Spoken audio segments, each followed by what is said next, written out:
Če smo lejko na eni strani zadovoljni z rastjo prihodkov, se pravi z rastjo tistega poslovanja oziroma stvari, s katero se dejansko ukvarjamo, ker je bila napravno v letu 2010 dosežena 8% rast, seveda nikako ne moramo biti zadovoljni z poslovnim rezultatom,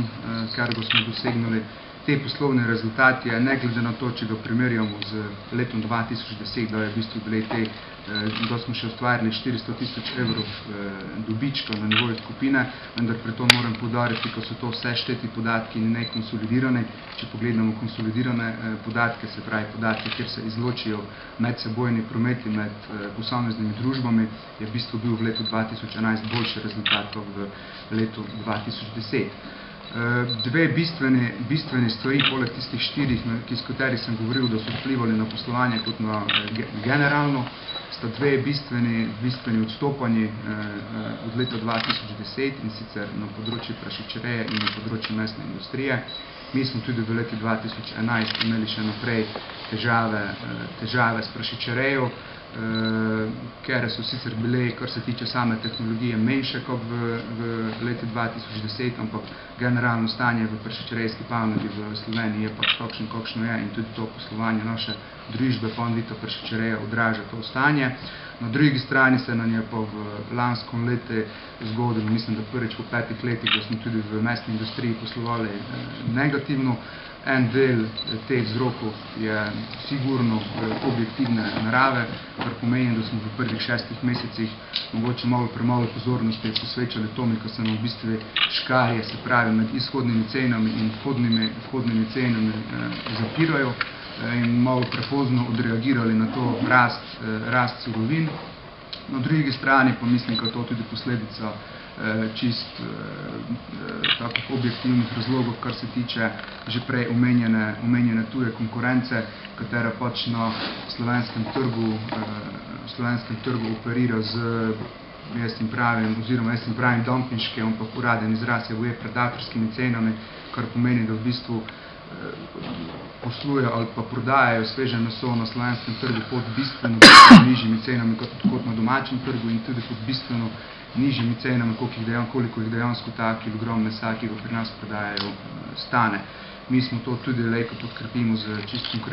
konkretnimi številkami. Smo šli namreč primerjati, koliko stane kilogram mesa v Avstriji pri enem trgovcu in pri tem istem trgovcu, koliko stane isti kilogram mesa, ki ga prav tako pripelje ta isti Avstrijec, in smo ugotovili, kot tu je, mislim, da enih 42% razlike. Če nakratko se mogoče sprehodimo skozi posamezne družbe in poslovanja posameznih družb v 2011 je, kar se tiče delniške družbe, kjer je seveda edina in osnovna dejavnost poljedelstvo, je bil v letu 2011 dosežen izredno dober rezultat. Ta dober rezultat je na eni strani pogojen s tem, da so bile, kot sem že na začetku omenil, visoke cene surovin, kar nam seveda v poljedelski dejavnosti pride prav. Na drugi strani smo pa tudi imeli zaradi ugodnih klimatskih razmer bistveno višje donose, kak je pa nekšno dolgoletno povprečje, pač značilno tako za slovensko poljedelstvo, kot tudi za poljedelstvo znotraj naše družbe. Kar se tiče, če mogoče še uspod plan za leto 2012, je v letu 2012 planirano,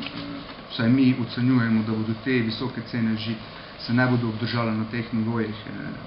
kot so bile lansko leto, čeprav moram reči, da me v prvih 3 mesecih te cene na nek način demantirajo, ampak jaz mislim, da se z spomladansko žetvijo, se pravi žetvijo ječmena in pšenice, spostavilo nekšno normalno delovanje surovinskega trga in ko se bodo tudi na drugi strani zmanjšale špekulacije, kere se dogajajo na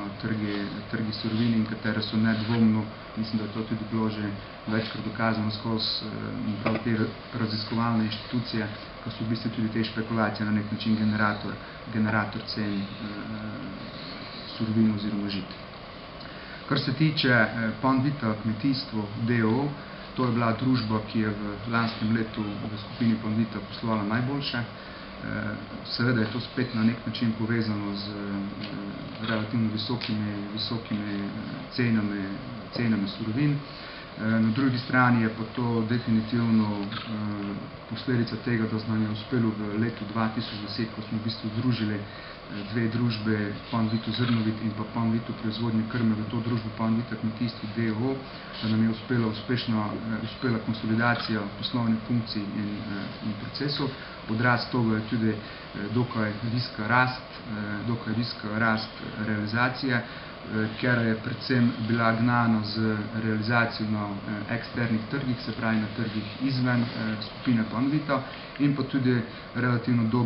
dober prodor z krmilami v državo Bosno in Hercegovino. Tudi na nekšen način tudi fejst determinira poslovanje, se pravi sušilni proces. Mi smo največja sušilnica znotraj te poljedelske ali pa znotraj Pomurja in seveda je uspešnost poslovanja te družbe odvisna tudi od tega, kako uspešno prestanemo, se pravi spomladansko sušenje žit in pa potem tudi konec koncev jesensko, katero je vse, kar se tiče samega sušenja, še bolj pomembno, ker pšenica se več ali manj posuši že kar na samem polju. Zato imamo ker smo imeli v lanskem letu, kako se verjetno tudi dobro veste, enkrat, mislim, da je bilo v septembra ali oktobra, nam je zagorel tudi eden od sušilnih stolpov, kar je seveda utežilo sam proces sušenja. Imamo za letošnje leto v plani v bistvu, oziroma pa najpomembnejša aktivnost, ki se bo odvijala na tej družbi v letošnjem letu, je nova sušilnica, se pravi investicija v novo sušilnico, katero ocenjujemo na približno 1,3 milijona evrov. In ta nova sušilnica, ker je stara že, mislim, 35 let, nam potem seveda spet daje neko perspektivo dolgoročno v tem podjetju. Družba, s katero smo se v lanskem letu, pa tudi že v zadnjih 7-8 letih daleč največ ukvarjali in ki nam povzroča tudi daleč največ problemov, je Panvita prašičereja d.o.o. V lanskem letu smo dosegali boljše tehnološke rezultate kot v letu 2010, tako z tega stališča smo s poslovanjem te družbe prav gotovo lahko zadovoljni. Lahko smo zadovoljni tudi s tem, da se je v bistvu cena živega prašiča napram letu 2010 v lanskem letu povečala za slabih 12%. Seveda pa ne moremo biti zadovoljni s tem, da so nam pa na drugi strani krmila porasla z bistveno višjo stopnjo, kar je potem na koncu pomenilo, da so se nam te škarje med prodajno ceno in pa našo stroškovno ceno že spet dodatno zaprle. Vsled tega smo se tudi konec leta odločili, da bomo prenehali z našim reprodukcijskim delom, se pravi, da bomo opustili osnovno čredo in se ukvarjali samo še s pitanjem, in v letu 2012 bo to tudi poglavitna naloga v tej družbi, da ta prehodno obdobje, se pravi iz dvofaznega procesa proizvodnje na enofazni proces proizvodnje uspešno izpeljamo in da bomo potem v letu 2013 lahko na teh osnovah normalno poslovali. Sicer je res, da se v celoti izgube na ta način ne bomo mogli rešiti, ampak bo pa bistveno nižja. Že v naslednjem letu je planirano samo v višini 1,7 milijona evrov, za leto 2014 bo pa, mislim, da že pod 1 milijonom. Seveda je to odvisno tudi od nekih splošnih tržnih razmer, ki poslovanje v tej družbi tudi determinirajo. Kar se tiče družbe Panvita Ecotech d.o.o. je poslovala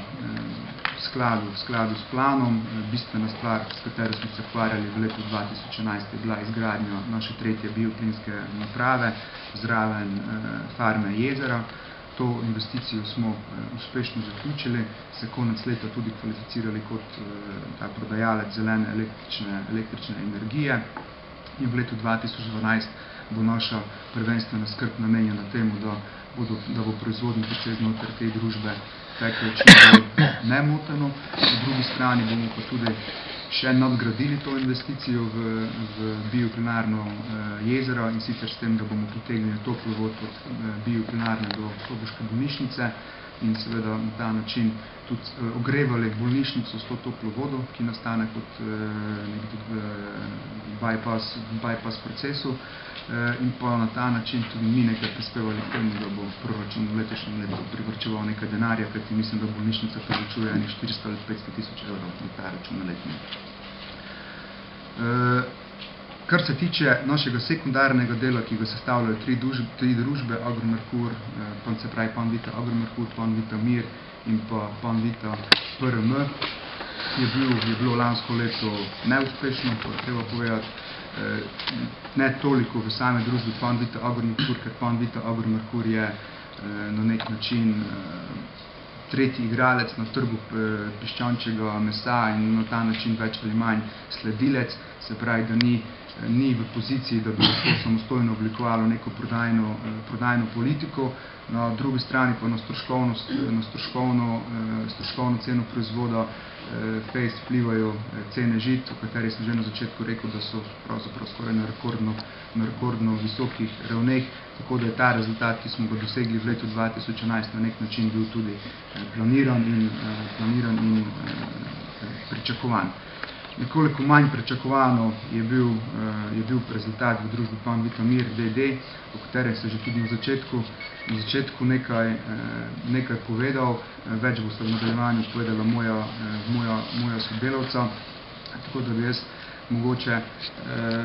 prešel na, kar se tiče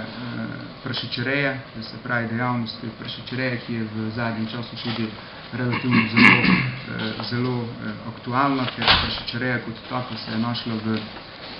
Sloveniji v velikih strukturnih težavah. Prašičereja ni problem samo v skupini panvita, prašičereja kot takšna je problem v celotni Sloveniji. Ta problem nastaja zaradi večjih razlogov, nekaj njih sem že omenil, se pravi te špekulacije s cenami žit, ko se je v bistvu začel finančni kapital iz, ostalih borz prelivati tudi na borze z surovinami in tudi to je en generator rasti. Prašičereja v Sloveniji je v težavah zaradi nelojalne konkurence. Kaj mislim po to nelojalno konkurenco? Nekaj o tem sem že povedal, ko sem govoril o mesni industriji, se pravi o tem, da prihaja meso iz tujine v Slovenijo pod nerazumno nizkimi cenami in s tem seveda zbija konkurenčno pozicijo domačih ponudnikov mesa. Na drugi strani so pa ti isti ponudniki tujega mesa subvencionirani, večina njih strani države na tak ali drugačen način, nekateri direktno z neposrednimi subvencijami, ki se večinoma izplačujejo kot subvencija na plemenskega prašiča ali pa subvencija, recimo sosednja Madžarska ima subvencijo na tržnega pitanca, mislim, da je v lanskem letu razdelila 24 milijonov evrov. Nekateri med njimi pa seveda to subvencijsko politiko delajo tudi na bolj prikrit, ne tako transparenten način in seveda so potem te stvari nekoliko težje dosegljive oziroma dokazljive, dokler seveda človek ne gre enkrat na teren, ker tudi to smo zdaj storili, ne gre na teren in se pač na licu mesta prepriča, da pravzaprav tudi na prikrit način se dogajajo subvencije v sosednjih državah. I wanna see you dip, dip, dip, and let me see you rock, rock, rock. I wanna put your